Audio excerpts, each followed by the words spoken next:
한때는 한국을 무너뜨릴 뻔한 팀이라는 말까지 나왔습니다. 중국 축구 유망주들이 한국을 상대로 팽팽한 승부를 벌이면서 이제 중국도 달라졌구나라는 기대감이 있었죠. 하지만 오늘 그 기대는 산산조각이 났습니다. 2025 U-17 아시안컵 개막전에서 중국 대표팀은 개최국 사우디아라비아에 1대2로 완패했습니다. 단순히 졌다는 것이 아닙니다. 경기 내용에서 철저히 밀렸고 조직력, 체력, 정신력 모두 심각한 수준이었습니다. 시진핑 주석이 주도한 축구굴기라는 이름 아래 막대한 투자가 이어졌지만 정작 그 결과물은 너무도 실망스러웠습니다. 축구는 단지 돈으로 되는 스포츠가 아니라는 걸 다시 한번 보여준 경기였죠. 안녕하세요. 김준석 해설위원입니다. 오늘은 중국 축구의 민낯이 드러난 충격적인 패배, 그리고 그 의미에 대해 깊이 있게 짚어보겠습니다. 끝까지 함께해 주시기 바랍니다. 자, 그럼 본격적으로 경기 내용을 살펴보겠습니다. 경기는 사우디아라비아 타이프에서 열렸습니다. 해발 1950m의 고지대. 거기에 개최국과의 개막전이다 보니 분위기 자체가 팽팽했습니다. 하지만 중국은 경기 시작부터 흔들렸습니다. 전반 11분, 믿기 힘든 장면이 나왔죠. 사우디가 롱패스를 통해 빠르게 공격을 전개하자 중국 골키퍼 일라무가 무리하게 박스밖까지 튀어나왔습니다. 그런데 순간 미끄러졌습니다. 골문은 비어 있었고 사우디 공격수 마타리는 그 기회를 놓치지 않았습니다. 가볍게 밀어 넣은 선제골.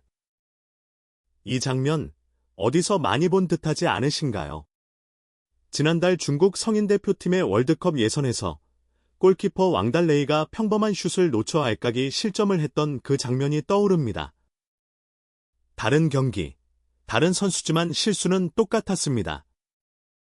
이후에도 중국은 좀처럼 흐름을 잡지 못했습니다.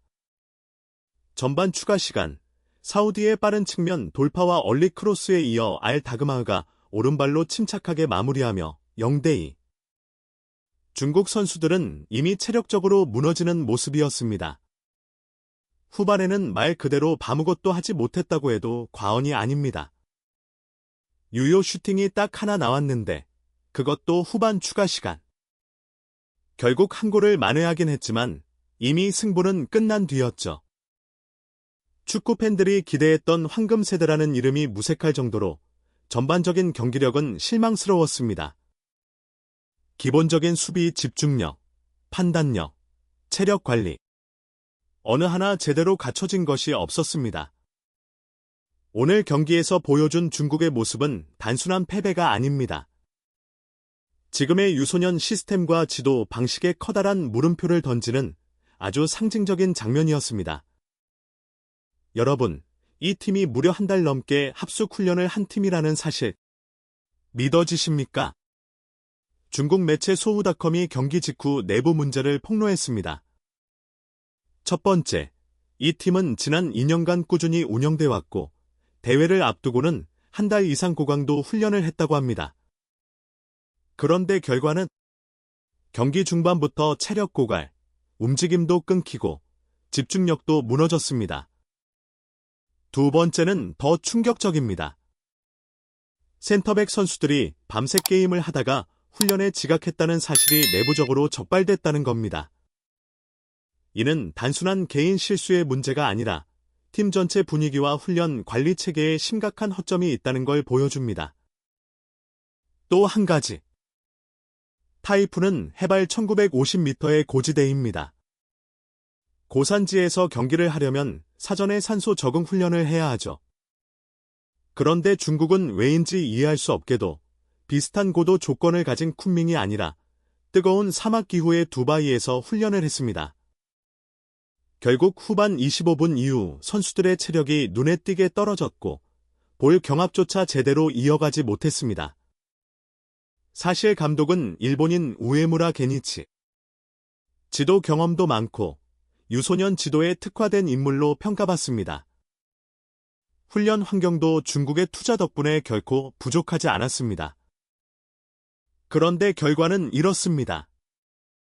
결국 아무리 외국인 지도자와 좋은 환경을 갖췄다 해도 선수들의 기본 자세와 태도가 부족하면 아무 소용없다는 걸 보여준 셈이죠. 중국 축구가 왜 제자리 걸음일까? 오늘 경기에서 그 답이 명확히 드러났습니다. 시스템, 정신력, 기초 체력. 겉으론 화려하지만 속은 텅 비어 있습니다. 우리는 흔히 말합니다. 뿌리부터 썩었다.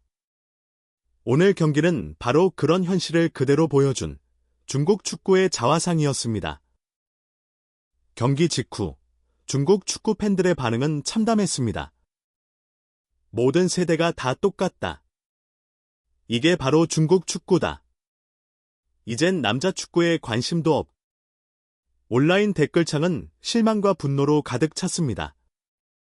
하지만 이번 사우디전 참패는 단순히 한 경기에서 진 게 아닙니다. 오랫동안 쌓아온 축구굴기라는 환상이 무너지는 순간이었습니다. 시진핑 주석이 직접 나서 축구에 힘을 실었고, 좋은 시설, 외국인 지도자, 대규모 투자까지. 겉으로 보기엔 완벽해 보였죠. 하지만 결과는 기초부터 무너진, 준비 안 된 팀의 민낯이 드러났습니다. 한국을 무너뜨릴 뻔한 팀이라는 말이 무색할 정도입니다. 사실 오늘 경기를 보면 한국이 아니라 자기 스스로 무너지고 있는 팀이 아닐까 하는 생각이 들 정도입니다. 이제 중국 축구가 진짜 마주해야 할 건 화려한 구호나 투자보다 기본부터 다시 시작해야 한다는 현실 아닐까요?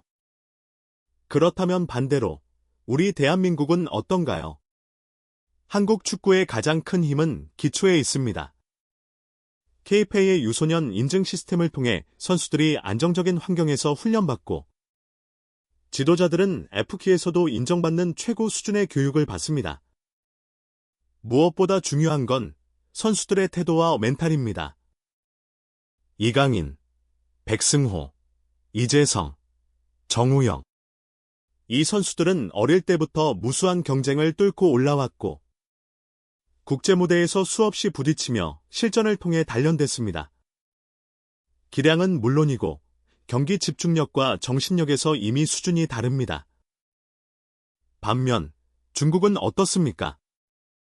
축구굴기라는 말만 앞세운 채 돈을 쏟아붓고 외국 지도자를 데려와도 정작 중요한 건 빠져 있습니다.